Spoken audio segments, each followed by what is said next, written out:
Today, we're going to decode a secret language. Not spies and secret agents, but something way more fundamental, the language of chemistry itself.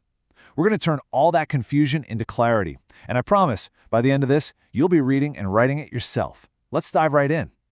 So, have you ever felt like this? Because if you have, you're definitely not alone. And you know what? You're not wrong either. In a lot of ways, chemistry is its own language. But the good news is, today, we're handing you the decoder ring. We're going to break it all down so you can start speaking it with confidence. Whoa, take a look at this. At first glance, it just looks like a total jumble of letters and numbers, right? This is exactly the kind of thing that makes you want to just shut the book.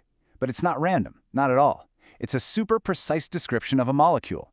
Our mission today is to give you the tools to make sense of things just like this. So, where do we even begin? Well, like with any language, before you can write sentences, you've got to learn the words. In chemistry, our words are chemical formulas. So let's start with the absolute basics, the alphabet, and the rules for putting letters together. All right, the master key to all of this is a concept called valency. The easiest way to think about it is as an element's combining power. It's all about how many connections or bonds an atom wants to make. Why? Because atoms are happiest or most stable when their outer shell of electrons is full. Valency is just the number of hookups it needs to get there. And here's the best part. You don't have to memorize a million different numbers. The periodic table is basically a giant cheat sheet. For a ton of common elements, you can find their valency just by looking at which column or group they're in. There's this really simple pattern. It goes 1, 2, 3, 4, and then counts back down, 3, 2, 1, and 0 for the last group. The code is literally built right into the table. Okay, enough theory. Let's actually put this to work with a super simple but really powerful technique called the swap and drop method. It's just 4 easy steps. You write the symbols, you write their valencies right underneath them, you swap the numbers, and then you drop them down as little subscripts. Let's see how it works. Let's try to make aluminum oxide. Okay, step 1, symbols. That's Al and O. Step 2, valencies.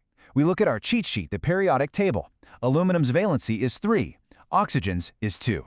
Now for the magic part, the swap. The 3 from the aluminum goes over to the oxygen, and the 2 from the oxygen goes to the aluminum. Then you just drop them down, and boom, A2O3. See? It really is that simple. Awesome. So now that we can write chemical words, our formulas, we can level up. It's time to learn the grammar of chemistry. This is how we build full chemical sentences, which you probably know as equations. So every chemical sentence or equation has 2 main parts. On the left side, you've got your reactants. That's just the stuff you're starting with. The arrow in the middle basically means turns into or reacts to give. And on the right side, you've got the products. That's the new stuff you make. Simple, right? Reactants become products.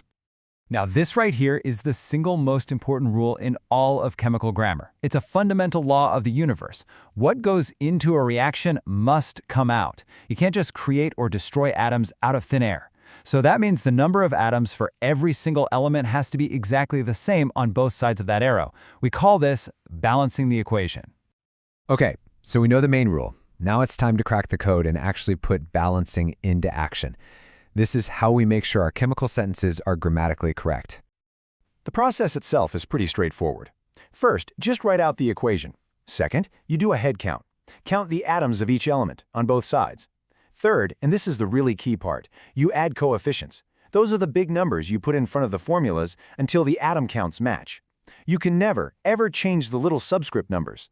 Finally, you just do one last count to make sure you got it right. All right, let's try one. We're going to balance the reaction for magnesium burning to make magnesium oxide. Our starting point is Mg plus O2 equals MgO. So let's count. We have 1 magnesium on the left, 1 on the right. So far, so good. But look at the oxygen. We have 2 on the left, but only 1 on the right. Our equation is unbalanced. It's breaking the number 1 rule. So how do we fix that oxygen problem? Well, we add a coefficient. We'll put a big 2 in front of the MgO on the product side. Now look, we've got 2 oxygens on the right and 2 on the left. Perfect. But wait, see what happened? By fixing the oxygen, we've accidentally created a new problem. Now we have 2 magnesiums on the right, but we still only have 1 on the left. And that leads us to our last super easy step. To fix the magnesium, we just pop a 2 coefficient in front of the Mg on the reactant side. And there you have it. 2Mg plus O2 goes to 2MgO. Let's do a final check. 2 magnesiums on the left, 2 on the right. Check. 2 oxygens on the left, 2 on the right. Check. It is perfectly balanced. Our sentence is now grammatically correct. And just like that, you've got the fundamental skills. You can now read and write in the language of chemistry. Your decoder ring is complete. You now have the power to start translating the world of molecules. Let's just quickly recap your new toolkit. You now get that valency is just an element's combining power. You've mastered the swap and drop trick to write formulas, and you know how to balance chemical equations so they actually follow the laws of nature. That secret code? It's not looking so secret anymore, is it? Hey, remember this thing from the beginning? I know it still looks a little complicated, and it does involve some stuff we didn't cover today, but it's not a total mystery anymore. You see the aluminum, you know those little numbers, the 2 and the 3, are there for a very specific reason, a reason that has to do with valency and balancing everything out. You now understand the basic rules for how something like this gets built. What you've learned today is so much more than just a chemistry lesson.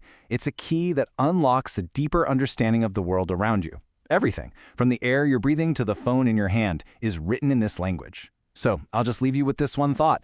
Now that you can read the language of molecules, what will you go discover?